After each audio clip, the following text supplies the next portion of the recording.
Hello, hello, hello, and welcome to another episode of Inner Work for Greater Good. My name is Emily Eldridge, and I am your host. I am also the founder of Change Light, the creator of the Change Light system, where we do inner work that accelerates your power to feel good and do good, to make whatever difference in the world that you are here to make.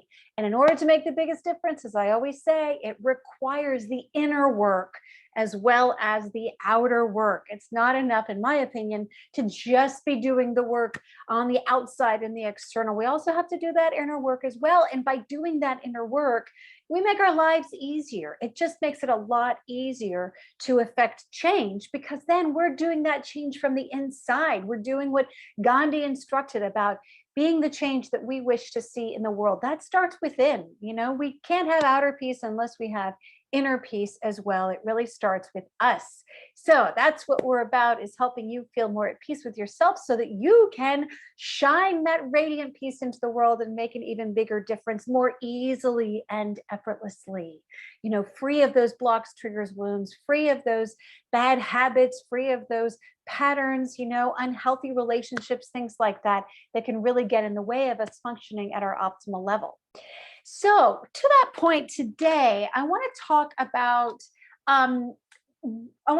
inner resistance, inner emotional resistance, why it's there, and how we can dissolve it. I mean, really, this is the crux. I talked in a previous episode about healing, what is required for healing, and I talked about safety. And I think I even talked about some of the concepts that I'm going to mention here. But I want to mention three specific, what I call magic ingredients that I use in my work, that are absolutely necessary for dissolving inner emotional resistance and even mental resistance, frankly, any kind of resistance. First of all, let's talk about this idea of inner resistance. Now, think about it this way, or here's one way to think about it. When we think about everything in our lives going really well, when if we're feeling really, really good, if we're if everything feels like we're not running into any obstacles or any challenges or any issues, like it feels like things are flowing in our lives, right? It feels like things are easy and they're effortless and they're flowing, things are moving, things are happening. Or even if it's like a peaceful kind of flowing, we're not running into any sort of what feels like resistance or blocks or anything like that. So that is really what I would say is like an inner state of well-being, is when we feel like we're flowing on the inside. So by the same token, if you're experiencing a lack of well-being, it's probably because or emotional well-being, I'll just keep it simple and say emotional well-being, that you're running into some kind of inner resistances, or you may be having some kind of resistances to what's going on around you. But in any case, it's resistance that's happening on the inside.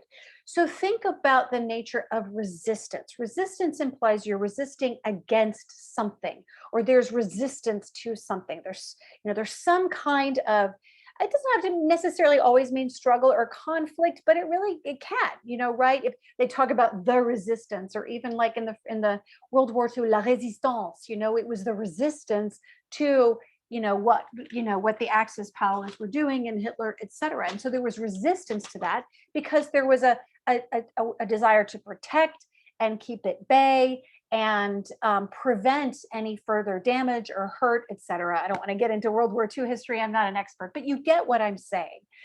And so the thing is, what happens is, when we go through experiences in our lives where we experience some kind of obstacle or challenge or wounding or abuse or trauma or anything that makes us, as I previously talked about, that makes us in any way feel unsafe, or makes a part of us believe that we are unsafe, then often what happens is, or part of the reaction can be a form of resistance.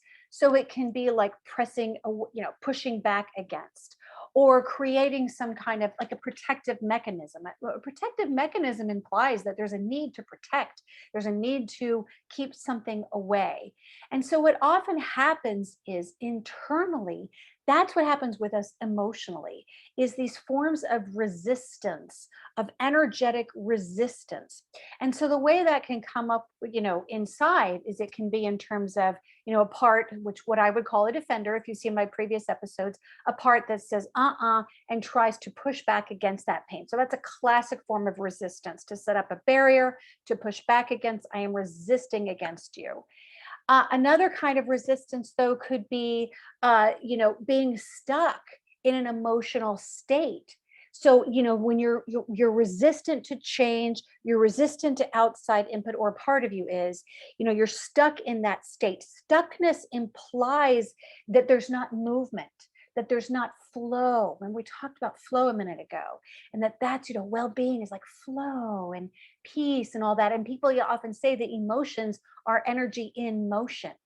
And so when something happens that causes us to end up with an emotional reaction, that can actually cause us to also form a part that's stuck in resistance, that's stuck in some kind of emotional state or mental state, or even, an area of our own inner darkness, if you will. I often talk about how little wounded children inside, we always have a lot of, we have more than one, but little wounded children can sometimes show up in a deep, dark corner in a doorless, windowless building. I mean, I've talked to a lot of inner children that's where they are, and they're stuck, and they don't see that there's any other way of being. So there's a kind of resistance there. And in fact, often what I run into, for example, with those little inner children, when I work with them, is that they, first of all, don't even know a lot of times that there's another way of thinking or feeling. But also, even when presented with that you actually, this doesn't have to be your reality, sometimes they will put up resistance. They will resist that because they're scared that if they were to suddenly not be in pain, that they actually risk getting hurt again, or that you won't be reminded of that pain, and therefore you'll risk getting hurt again. And so it's a matter of helping them to drop that resistance that they're feeling. And that same thing could go for a defender, same thing can go for a controller. So these parts of us are stuck in some kind of pattern, in some kind of, there is some kind of reactive behaviors or feelings or thoughts or beliefs. And so the whole point is to bring them out of that resistance, out of that stuck emotional state, so that they're flowing again, and flowing with you and supporting you, rather than unconsciously creating continual patterns and reactions and, subconscious programs, things like that. So it's about bringing those parts out of resistance. And I often talk too about, bringing those dark parts back to light. But isn't that also what it is? When something's in the light and something's connected with source or light or what have you, that's a state of peace, isn't it? That's a state of acceptance rather than resistance. And that's the other thing too, is that resistance, think of what the opposite of resistance would be: acceptance. So if we're resisting something, we're not actually accepting it. We are pushing against it. And I think it was Eckhart Tolle who said, pain is resistance to what is, which that was a really interesting, I think he's the one who said that. It might have been pain or suffering or what have you, but it's resistance to what is. And so the way I read that is, it's like highlighting the fact that sometimes parts of us can be stuck in pain, but we can also be unconsciously stuck in pain because we're unconsciously resisting whatever the reality is in this moment right now. Whereas if we're to accept what is, now acceptance doesn't mean agreement. Acceptance doesn't mean, sure, I love this. This is great. Acceptance just means to say like, okay, this is what is right now. Or this is how it feels to me right now, or these are the emotions I'm feeling right now. That can help alleviate that pain, because it's acceptance of what is as opposed to resistance to what is. And there was this one moment when I'll never forget, years ago, where I was driving down the street, and I'd been really, really depressed for quite a while. I was really struggling and suffering. And I'd been really struggling and suffering and trying to be happier and trying to be, joyful again, and trying everything I could. And then I'll never forget that as I was driving down the street and I was internally struggling with all of these feelings, don't worry, I was safe. I wasn't putting anybody in danger while I was doing this. I just was feeling it as I was driving. Sometimes that's when I do a lot of really good processing on the highway. But as I was processing those emotions, I suddenly just had this thought. And the thought was, what if I'm just not a happy person? And I had this moment of like, and I started like smiling, and I felt this release, and I felt this like, oh, yeah, what if I'm not a happy person? And I suddenly was like happy in that moment. Now, that may not make any sense. However, if you were to observe, have been able to observe what was happening inside of me, here's what was happening is that when let's put it this way, a lot of, I think, my identity and what I'd gotten a lot of positive strokes for, growing up, and a lot of what I think attracted people to me, and like basically how I'd identified myself. And again, I didn't realize this, okay? I didn't know this, but unconsciously, I had basically, like, part of my identity was, I am a happy person. I'm a happy person. I'm a happy person because that's how I presented myself to the world. That's how other people saw me. Even when I was depressed, I still somehow was smiling and, putting on this happy face and being really connected with other people. So nobody would have known. People would not have known that I was actually not happy on the inside. But here's what had happened then. So in that moment, so here I had this identity, this like self-created, but also externally reinforced identity that I am a happy person. Okay. Then I'm depressed, and I'm more depressed, and I'm more depressed. And I got worse and worse and worse and worse. And I got into a really bad, bad self-loathing state. And so I worked really, really, really hard to make myself happy because I wanted to be a happy person, because I'm a happy person. Again, not realizing that that was part of what was working inside of me, was that I'm a happy person. Therefore, I need to be happy, and I have to, fit this identity. This is my identity. Basically, what happened in that moment when that thought came to me of what if I'm not a happy person? It was this sudden like, oh, and I was like released of that identity because I'd allowed myself to consider, well, what if that's not true? What if I'm not a happy person? And I felt better because the resistance had dropped, had resolved. The resistance that I had unconsciously created internally that was causing me so much pain because there was such a contrast between the identity that I had of myself as I'm a happy person and the reality that I was not happy. So these two things were at odds. And so it was creating pain. And again, this was all subconscious. But when I had that moment, it was just like, and so the peace that I felt in the breath, right? Flowing. When we're holding our breath, that's usually a fear thing. Is a peace thing. Again, talking about flowing, resistance, all of this stuff. Is that moment was just this relief and this release. And it was like, oh. And I had another thing recently.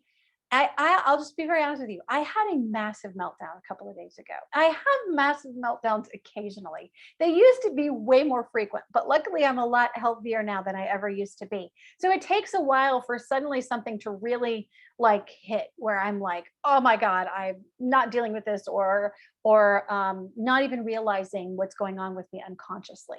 And so I had a massive meltdown a couple of days ago. I mean, massive, like sobbing for like 2 hours, massive meltdown. That in which I'm really struggling with how I'm designed, but when it comes to like what I want to create. And so what happened in ultimately, it's so funny. So I had this meltdown and I was in kind of a low place for a couple of days. It was really processing, like my heart was really, really heavy. And then I woke up early this morning. I have this tendency to wake up sometimes in the middle of the night. I woke up at like 1:30 in the morning for some reason. I wake up at different hours. And anyway, I had this moment where it was like this sort of truth kind of hit. And there was a relief in it for me. I can't believe I'm sharing this. I wasn't expecting I was going to share this. But basically, and it has to do with my work, it has to do with my business. really more with my business, not my work. My work, I know, work is the work that I do. Absolutely. The business part of it has always been a challenge for me. And the thought that came to me as I woke up was, I don't know what I'm doing. I don't know what I'm doing. And when I had that thought, now you might think, oh gosh, that's terrible. Or you might want to go, no, no, no, you do know what you're doing, Emily. You know, no. What happened was I had that thought, I don't know what I'm doing. And it actually made me feel like, ah, yeah. Because in some ways, the reality is it's true. I don't necessarily always know what I'm doing. I know some things that I know what I'm doing, but there's other stuff that I don't know what I'm doing. But the problem that I had subconsciously created inside was this belief that I had to know what I was doing, was this belief that, well, I've learned all this other stuff, so I must know what I'm doing. It was all this other stuff that was basically, I mean, I don't know, I haven't really gotten into it that much, but I think, well, it could be my ego trying to convince me to make me feel confident. Yes, you know what you're doing. But what it was doing was creating this dissonance inside of me. And so I didn't even realize there was this internal struggle going on. And it took me having to have a complete meltdown and just totally go, I don't know what I'm doing, for me to finally be like, ah, there it is. Like, it's just that I'm scared and I don't know what I'm doing. And I felt so much relief from that. So anyway, I'm sharing a lot of different random stories that are sort of like more about like beliefs or what have you, but they have an impact on how we feel emotionally and in terms of, how we perceive ourselves and whether we struggle with something, whether we don't struggle with something. But this really is about, so how do we dissolve those inner emotions? How do we dissolve inner resistance when it comes to emotions? And there are, first of all, and I think I've shared this before, there's a concept I want to share with you that I call the physics of emotion. And that is, it's like they talk about with energy, for every action, there's an equal and opposite reaction. Or even if you want to do it this way, for every action, there's an equal and opposite reaction. So let's say the emotion comes up and then we want to push down on it, right? That's the resistance that we create, or we feel it, we push back on it. So we create more resistance. It might already be in a resistant, heavily emotional state, or it might just be trying to give us a message or what have you. And if we push back on it, we're creating resistance. And the reality is that most of the tough emotions inside of us are stuck in a state of resistance, mental, emotional, energetic. They're stuck, they're caught, they are convinced of their point of view or what have you. And so that's where they are. And they formed, as I've talked many, many times before, in reaction to experiences that we've had that have taught us those parts of us that they need to be that way to protect themselves, or to be that way to protect us, or to change some part of us to keep us safe ultimately. And so when you have that resistance, when I'm dealing with the part so that's what I call the physics of emotion. For every action, Newton's third law, there's an equal and opposite reaction. But when it comes to emotion, the same thing happens. And the reason why I like to repeat this is because it's important to recognize that when we're dealing with an emotion and we have that emotion, is that it's and then we fight against it, let's say, or we try to push it down, we want it to go away. It's not going to go away. It's not going to go away by pushing on it. It's just going to come back harder, because the more you push down, the more it's going to push back. Equal and opposite, equal and opposite. So all it's doing is following the laws of physics. That's it. It really is that scientific in so many ways. Though I would say emotions take a little bit of different approach, or a little bit different understanding than just, physics and science and all of that. But the point is that, so if you've got emotions, or if you're stuck in a state like this with one of your emotions, and they're resistant, you're resistant, how is that going to make anything better to keep resisting? What do you do? What are the things that you can do to help that part's resistance dissolve and your resistance dissolve? What can you do to help it dissolve and its resistance, so that rather than being against like this, you're at peace, you're coexisting, everything's flowing, it's okay, and the emotion calms, and you calm. There are three magic ingredients. I realize we're almost at the end of the episode, but there are three magic and sort of magic ingredients, I call them, that I use when I work with a resistant part inside of someone or even inside of myself. And this is what I was doing even the last couple of days. I wasn't resisting those feelings that were coming up. I was just letting them out, which is partly how they came to this massive meltdown, was because it's like, you know. But the three ingredients are curiosity, understanding, and empathy. And so let me just say, so I'm trying to remember if I even talked about this in a previous episode, whatever, I'm talking about it again now. Curiosity. Part of the problem when it comes to emotions is that we're not curious enough about them. We resist them, we react against them. We feel them reacting, we react against them. We don't actually get curious, or we try to ignore them, we try to avoid them, we try to pretend they're not there, whatever, rather than turn towards and get curious. Why is it there? Why am I feeling this way? Why is it feeling this way? Why did I have this reaction? What's going on? When was the first time I remember feeling this way? Etc. Asking questions, getting curious. Curiosity is also an expression of non-resistance. Rather than arguing, let's say you are disagreeing with someone on, I mean, obviously politics are a big one in the United States, or religion or whatever. And let's say you state a point of view and somebody, most people might argue with it or disagree with it. But what if instead they're curious about it? Oh, that's interesting. Tell me more. So I'm curious about how you arrived at that point of view. So what's your background with that? That's interesting.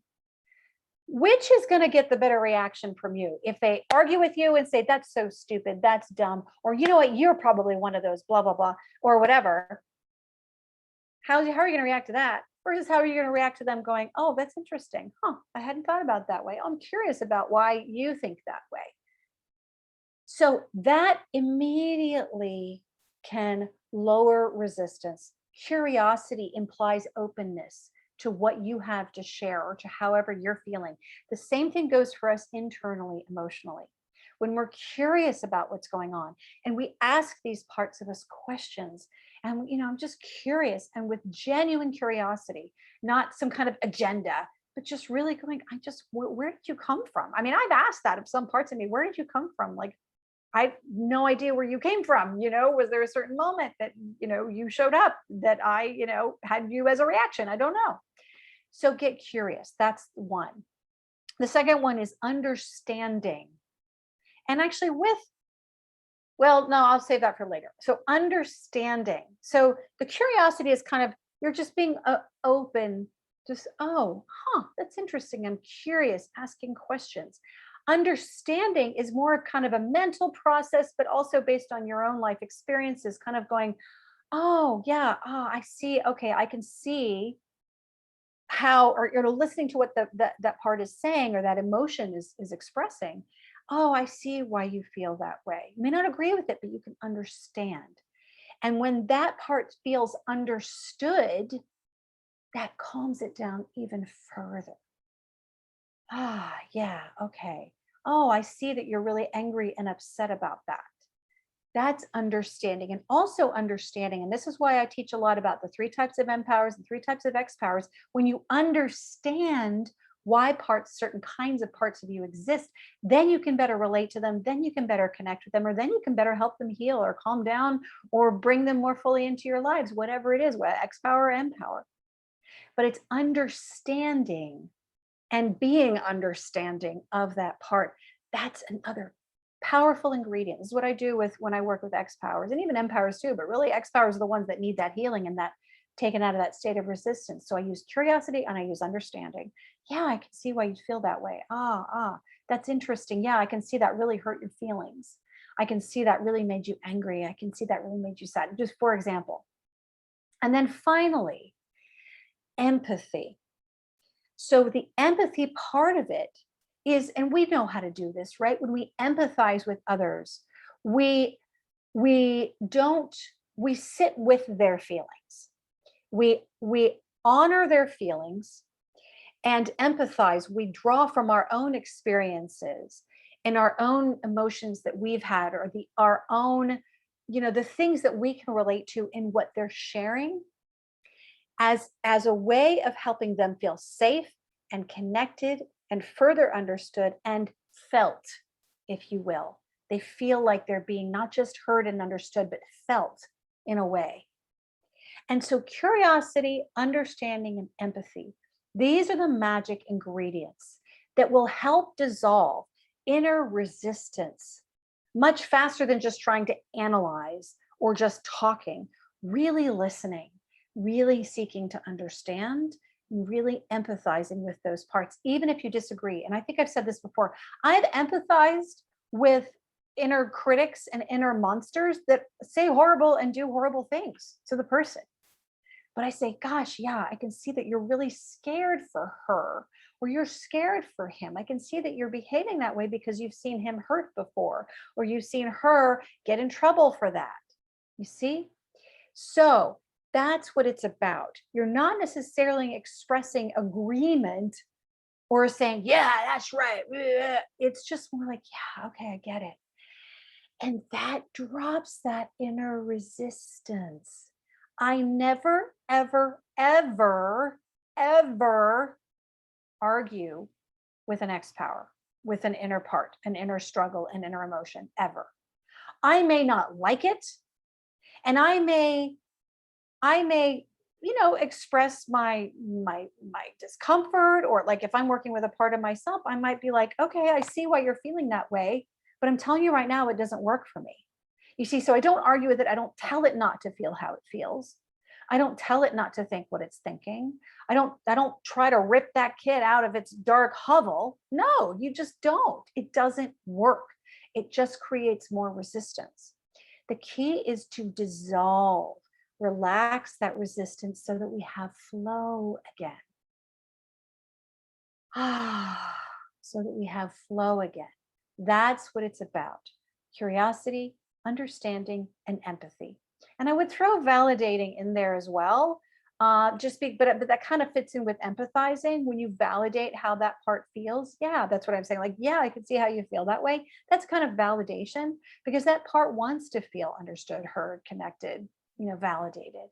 And so again, the whole intention when it comes to feeling more at peace and having deeper well-being is non-resistance within. Is that the dissolution of that inner resistance, so that we can flow and be at peace and be present with what is, not reacting from those states of resistance. To go back to what Eckhart Tolle said about pain is resistance to what is. When we have those parts that want to resist what is, we can actually turn towards them and go, okay, what's going on with you, honey? Yeah, I can see that you're really upset right now. Or, even if you don't feel like you can identify a part, then to do it for yourself. I'm really scared right now. Yeah, I can feel that I'm really scared. And you put it to words and you let it know that you're hearing it, or you even hear yourself saying it. It helps you kind of calm down, calm that emotional resistance, dissolve that emotional resistance, so that you can feel more at peace and thus be more present, make better decisions, and as always, make an even bigger, more luminous and radiant difference in the world. As always, I hope this was helpful. Come visit us at changelight.world, where I've got a course for change makers, those of us who are impact driven, and I'm creating courses for children and inmates and coaches and therapists. So lots of exciting things on the horizon. So I can't wait for you to join us. And I guess I'll talk to you next week. And until then, I hope you have a wonderful week.